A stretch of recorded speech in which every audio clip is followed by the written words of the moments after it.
तर हे guys welcome back to my channel. मी तुमचा लाडका अक्षय आणि आज आपण हॉन्टेड प्लेस एक्सप्लोर करायला आलो होतो थ्री किंग्स ऑफ चर्च. तर तुम्ही ऐकलाच असतील three Kings of church haunted place. नाही झालं तर यूट्यूबवर सर्च मारायचं आणि तिथं 6च्या नंतर जायचं नसते असं सांगितलेलं असते. आम्ही चाललेलो 522लाच. तर इथं मी आणि बरंच चाललेलो बघा जाऊन हॉन्टेड प्लेस एक्सप्लोर करायसाठी.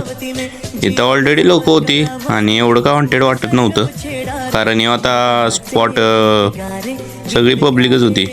मग ते वाईब बघा गाईज वरनं पाक हिरवगार निसर्ग होतं गाईज. आणि इथं येऊ चर्च होता बघा, ह्याला थ्री किंग्स ऑफ चर्च म्हणतात हॉन्टेड प्लेस. इथं काय एवढं हॉन्टेड काय नव्हतं गाईज. आणि मी आणि बरंच चाललेलं बघा. इथं मस्त व्ह्यू बघितलं मस्त. इथं खालनं बी रस्ता होता जायला आणि पुढं गेल्यावर तर सगळं असंच होतं बघा. आणि इथं माकडं बसलेली बघा. हॉन्टेड प्लेसवर कुठली माकडं असतील का सांगा बरं. तर आजचा ब्लॉग एवढाच. भेटूया पण उद्याच्या ब्लॉगला. असंच दररोज ब्लॉग बघत राहायचं. आणि आजचा ब्लॉग होता 42, कारण काल आपण व्हिडिओ काढलेला.